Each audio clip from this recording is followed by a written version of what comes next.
Hey there, Drew here, and welcome back to the Drew Saur coaching channel. If this is your first time here, thanks for joining us. This channel is for those of us who want to have stellar careers with a little less stress, and if we can, a bit more fun.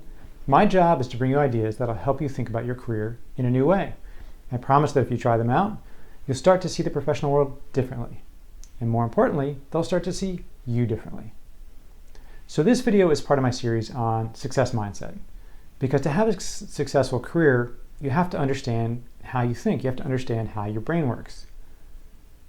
So the question we're trying to answer here is, do I have a strong mental framework? And what I want to talk about today is the new framework that you probably need if you're really thinking about becoming an executive.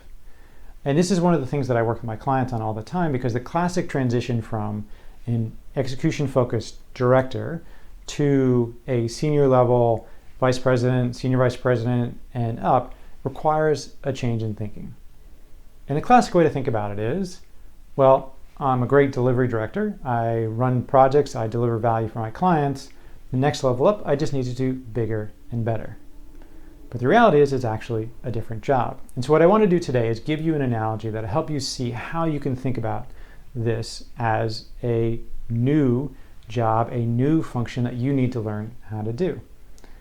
And I want to use the analogy of building a product in a factory, right? The director and the delivery jobs are building the product.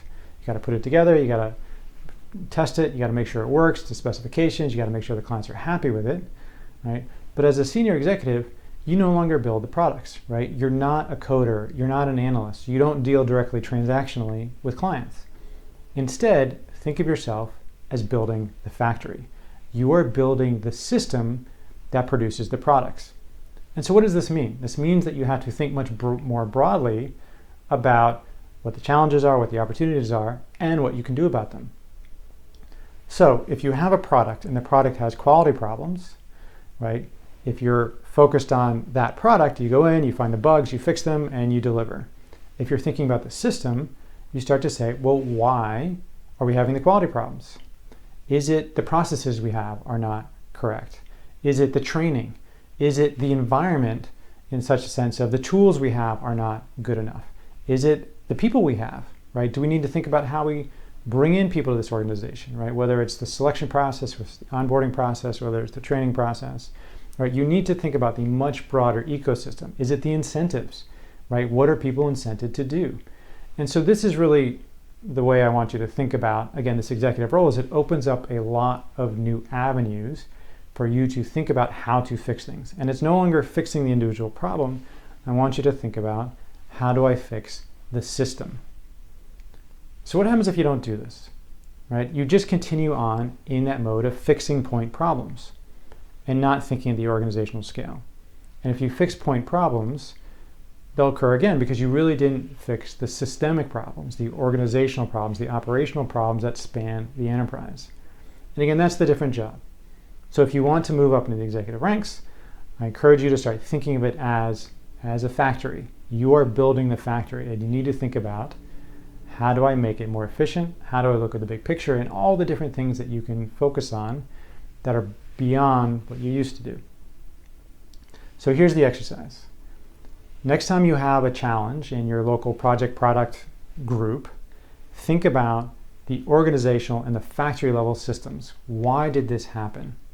Right? And figure out something, whether it's people related, training, onboarding, ongoing support, whether it's the environment, the tools, how is it communicated? Is it via email? Is it via Slack? What is the communication mechanisms? Is that the challenge?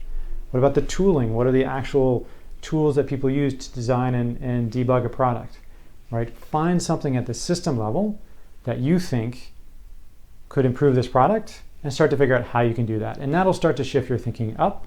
So again, you're thinking about not building the product, but building the factory that builds the product. So that's the exercise. Try it out. Let me know in the comments how it goes. And as always, if you're trying to make a significant shift in your career, it helps to have a partner. You can rope in a friend, or you can hire a coach. And if you have any interest in working with me, feel free to go to drewsaur.com. You can schedule some time to chat. I look forward to seeing you next time.